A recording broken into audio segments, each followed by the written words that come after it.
Welcome back to the Mark Moses Show right here on Sports Radio 95.9 The Fan. And right now here on the Club 52 hotline, a good man who covers the ACC and college football for ESPN.com. His name is David Hale. We're going to go around the horn with college football headlines. David, how you doing today, man? Good. Thanks for having me. Yeah, appreciate you coming on. And we got to start about a story I reported on yesterday about Jameis Winston at Florida State. He took out like an $8 to $10 million insurance policy. What are your thoughts on this move? Because I know there were reports where his dad and Jimbo were saying, oh, he's going to play for another 2 years. But this kind of looks like, okay, he might play just for one more for FSU. I mean, what are your thoughts? Well, I don't know that it necessarily. I think everybody wants to sort of read tea leaves on it. I don't know that it necessarily means one thing or another. I mean, I think at the end of the day, sort of projecting when Jameis Winston might leave is sort of a foolish endeavor until at least after we see how he performs this season. I think that's going to carry a lot of weight, obviously. But, you know, the thing with Jameis and certainly with his dad is that they've never really been very interested in what everyone else thinks they should do or what everyone else says they should be doing. You know, that sort of common logic is not something that they try to apply to their decision making. They look at everything from a very individual standpoint of what do we want to do.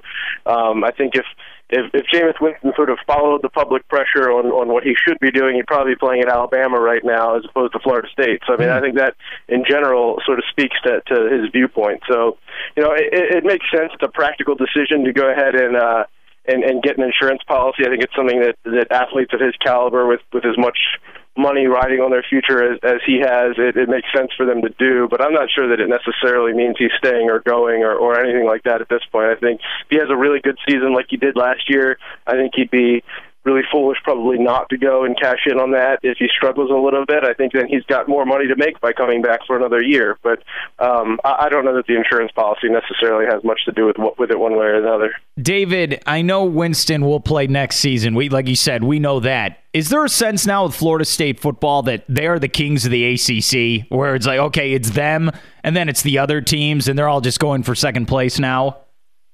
I think that there are some weaknesses on the Florida State roster that did not exist last year, which at least opens the possibility that they could lose a game or two. Having said all of that, their weaknesses are nowhere near what the weaknesses are, I think the question marks at least, surrounding some of the other elite or so-called elite ACC programs are. So it's like, you know, you can make a good case that, all right, well, you lose Telvin Smith and Marcus Joyner, and you can't replace guys like that on defense. Or how do you find another receiver that can do what Kelvin Benjamin did? And I think those are legitimate concerns for Florida State to some extent. But you look at Clemson, who is really, I think, quite clearly their closest competition, and they're losing Taj Boyd, Sammy Watkins, Martavis Bryant, Rod McDowell. I mean, the list goes on and on and on.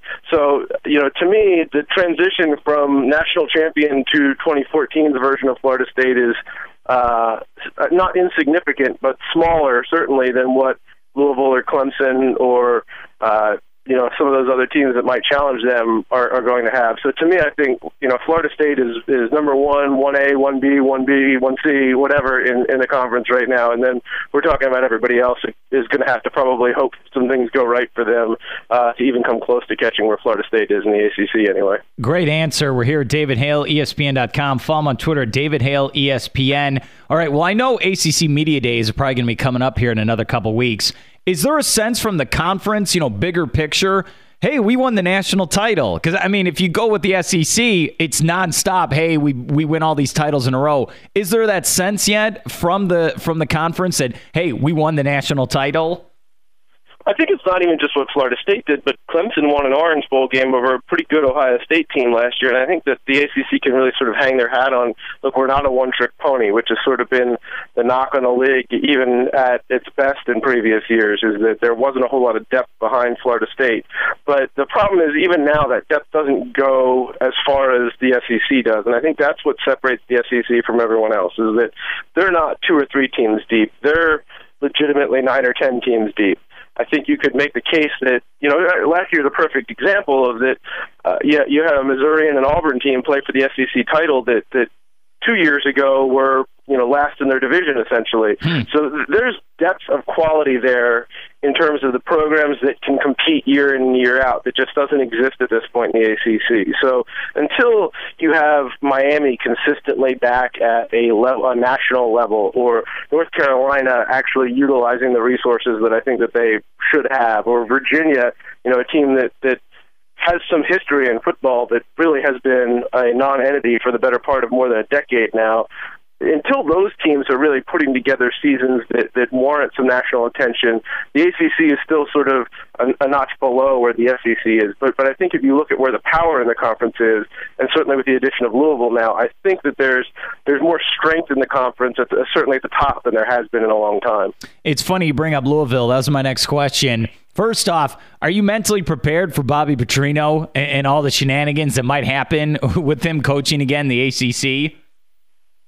Well, I'll tell you this. I will say that from an on-field standpoint, there is no argument that Bobby Petrino can coach an offense. And I think that the ACC is more fun because he's here. I don't think there's any question about that, too. And I think, you could make the case that after what we saw with Jason Kidd in the NBA here in the last few days, maybe Bobby Petrino isn't the most ridiculous coach who's always looking for another job anymore either.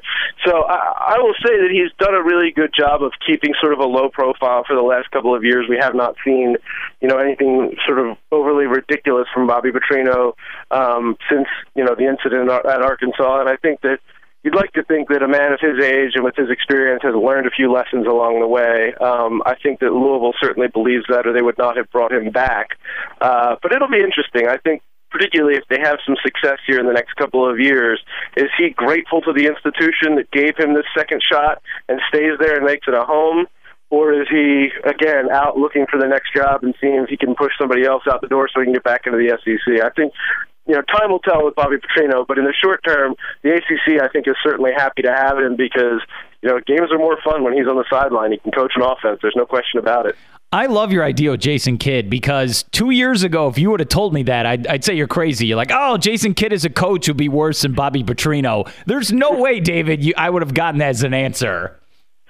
Hey, that's the beauty of sports, right? You absolutely never know what's around the next turn. Is anyone sad that Maryland's leaving to go to the Big Ten? Because I've not gotten any sense of that from ACC fans. Yeah, to me, Maryland's almost always been sort of the insider's outsider for the ACC. I mean, for years they were sort of that northernmost program in the conference anyway, sort of that outlier, I guess, to some extent in a lot of ways. And so I think that speaks to one end of it. They play sort of within a geographical element that is not typically considered that sort of southeastern football footprint. I think from a basketball standpoint, I think there's going to be a lot of people that miss Maryland. I mean, I grew up in around that area and around the DC area, and I remember a lot of really good Duke and Maryland basketball games, or UNC in Maryland. And I think from that standpoint, it's kind of a bummer. But it's been a long time since they've been overly relevant in football. And even when they were at their peak in football, it was, I don't know how much of it at a national level it was, or how many great games with Maryland people really remember. So it's funny for a team that was a charter member of the ACC. It doesn't feel like there's all this tradition going out the window when Maryland leaves. And I think that is a fair point. I think strictly from an on-field standpoint, from the amount of money that a school is investing in their program, I think there's no question that there's an upgrade with Louisville right now. Maryland had gotten itself into some really problematic financial situations from an athletics department standpoint, and so it's good for them that they're going to the Big Ten. I think that they'll benefit from that too.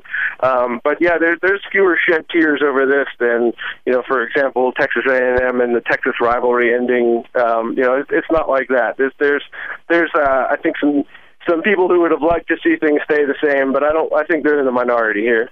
We're here with David Hale, ESPN.com. Follow him on Twitter. It's a good one if you like college football. David Hale, ESPN. Let me end with this. Are you ready for the 14 playoff? I know it's been 2 years now, but I don't know if I'm mentally prepared yet. Are you? Are you ready for this? I think that what's interesting. I was always more of a traditionalist. I think I know I was in the very small minority, but I liked it sort of the way that it was. I mean, it made the emphasis on the regular season so much more than there was anywhere else. I think that the games that happen in September and October are so much more important than in any other sports early going. So, I wonder how much that affects it. But, at the end of the day, I think that people really overvalue two things. Number one is that they think that a 14 playoff is going to solve any sort of debates. No, it's just shifting what we're talking about. Mm-hmm. And number two, that college football doesn't like the debate. That's nothing could be farther from the truth. The arguments over who should be in and who's out, there's nothing college football wants more than that. So I think that, I don't know what problems it necessarily solves other than that we'll get a little bit more exciting football in December and January than we had in the past. So I'm not going to argue with that either, but my hope is that it's not at the expense of exciting, good football in September and October, too. Doesn't this also kill the cupcakes on people's schedules, which I'm in favor for? I could care less when Florida State plays Idaho at home. I mean, doesn't this get rid of them because you need a better strength? I would actually maybe disagree with that, and here's my thought. If you've got only two teams that can play for a national championship, then there's an obvious chance that you're going to have a bunch of teams with one loss trying to get in, or maybe 3 or 4 undefeated teams trying to get in, and that's when strength of schedule really makes a difference. Now, if 4 teams are getting in, the advantage to being undefeated, if you play in a Power 5 conference and you go undefeated, then you're going to get into that 4-team playoff. So why challenge yourself with non-conference games that you have a good chance of losing? And then, you go through your conference and maybe lose another game. Well, then now you've got 2 losses and you're done. So I think that there's more of an incentive on not losing games now than there was before, whereas, you might have 3 or 4 teams with roughly the same record where strength of schedule is really going to make a big difference. And, the way that we've seen the SEC and the ACC handle this is they're not adding conference games. They are putting an emphasis on scheduling somebody better non-conference, but, I don't know that necessarily changes things in the grand scheme of things. I mean, when's the last time that Florida left the state of Florida for a non-conference game? You're going back literally to the early 90s, I think. That's not changing because of this. So to me, I think that it actually complicates the schedule a little bit more. I think the mid-majors are less and less likely to want to schedule games, and it's going to cost the big programs more and more to get decent games on their schedule. I think when you look at the schedule, this is something Jimbo Fisher has talked to me about at length, is that there's so much money tied up in having a 7th home game every year, how much money and revenue that brings to your athletics program, that teams don't want to schedule home-and-homes with anybody else because they need that 7th home game. And if you're playing X number of conference games where you have to go on the road, then you've got another road game you're contractually tied to. It becomes very difficult financially to make those numbers work. So I think what you're going to see is more and more of these like early season kickoff games like we have in Atlanta, or Florida State's playing Oklahoma State this year. That kind of stuff I think we'll see more of, but I think it's still going to be sort of the exception rather than the rule. Great answer. We're here with David Hale, ESPN.com. Follow him on Twitter, David Hale, ESPN. David, appreciate your time. I know you're a busy man, and I hope I can get you on again. Hey, anytime. Thanks for having me.